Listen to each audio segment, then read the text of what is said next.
Hey, everyone. Welcome to the Really Charlie podcast. Sorry about that. Had some technical difficulties here. Um, Everything wants to get connected to the Really Charlie podcast from my vehicle, from my iPad. See, everything. This is, this is crazy. Everything wants to get connected.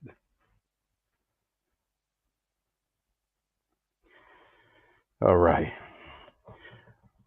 What I'm doing here on the Really Charlie podcast is just bringing some Black history to you um, from my hometown, New Bedford, Massachusetts, and just some Black history facts from things related to New Bedford, Massachusetts, or a resident of New Bedford, Massachusetts, whether it's now or in the past. But I just want to do it for the whole month, Black History Month, and I mean, it's great to learn all these things, But it's even better when it's coming from your hometown. Kind of gives you a sense of pride, and I'm very proud of some of the things that I have found. So, all right, today we are going to talk about Dr. Juan Drummond, Dr. Juan Bennett Drummond, born 1884 to 1926.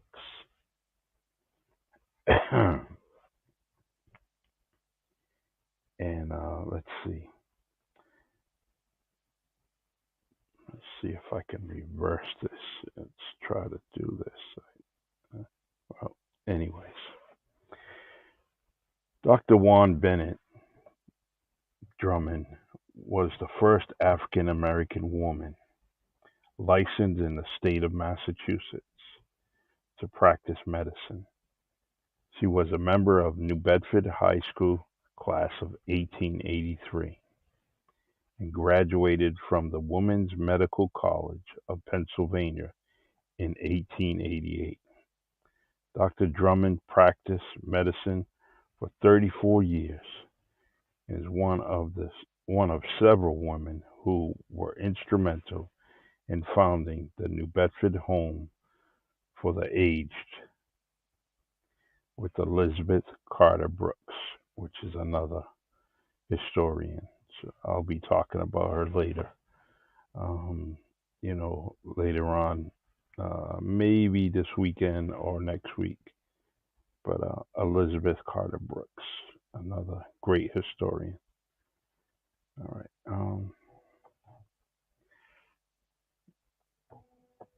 So Dr. Drummond was born in New Bedford on June 7th, 1864. Was the first African American woman licensed in the state of Massachusetts to practice medicine. She was a member of New Bedford High School in 1883 and graduated from the Women's Medical College of Pennsylvania in 1888, which I said in the headline. Dr. Drummond practiced medicine for 34 years. During the early years of practice, she took care of patients out of her home. Later, she moved her practice to the office above the old State Theater on Purchase Street, which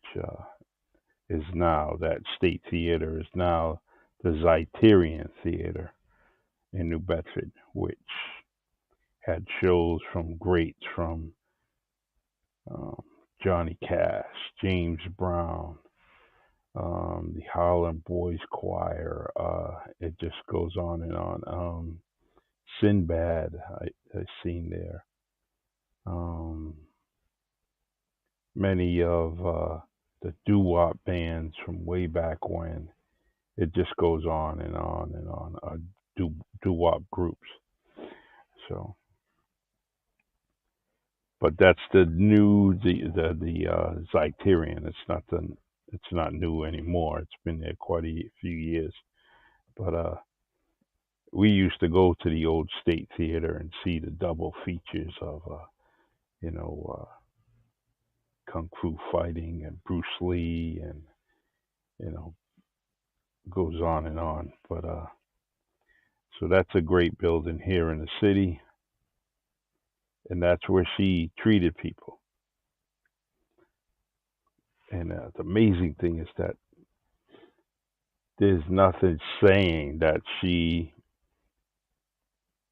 you know, had practice, not practice, but her business was there. She was treating people there. Downtown New Bedford is a historic district, and I don't remember anything. And I'm gonna have to kind of follow up on that and see. Um, but it would be nice to have something outside that building. These facts are coming from the historic women of southcoast.org, and person that's writing this is Lee Blake, who's part of the New Bedford Historic Society. So I'm going to touch bases with her and see what's going on, and try to get something. I mean, you should have maybe a picture in the Zeiterion or something to say, that was so. It's crazy. So Dr. Drummond was the daughter of Morris Bennett, who was native of St. Helena. Maria McCurry Bennett of Fall River was her mom. Dr. Drummond was a descendant through her mother of abolitionist Paul Coffey. Well, could be Cuff. I forget how to pronounce it. From 1759 to 1817, Paul was a great abolitionist in the area. Um, so Dr. Bennett married Andrew F. Drummond, whose maternal and paternal family ancestry in New Bedford is dated back to the 18th century. Imagine that. She passed away on November 4th, 1926, at the age of 62, in her home at 275 Kempton Street in New Bedford, Mass. So that's my historic moment, historic facts. Dr. Juan Bennett Drummond, first African American woman to be licensed in the state of Massachusetts. Wow, I don't know. Amazing story, amazing story. First time I'm coming across this. Um, so even I have to do something. But even New Bedford has to do something because this should be out there. This should be known a little bit better than what it is. But I will follow that up. And maybe I'm just looking in all the wrong places. So, all right. Salute to you, Dr. Drummond. I appreciate you. And thanks for being an inspiration to many, many people, especially people in the medical field who want to follow in your footsteps. All right, everyone. Thank you for joining me today. I appreciate you. A short podcast, but it's to the point and it's recognizing a great woman. All right, I will be on tomorrow. Subject matter hasn't been decided, but I will see you tomorrow morning. Um, Probably a little later, but I will see you tomorrow morning. All right, take care. God bless. Have a great, great day. And welcome the Waitbot to the stage.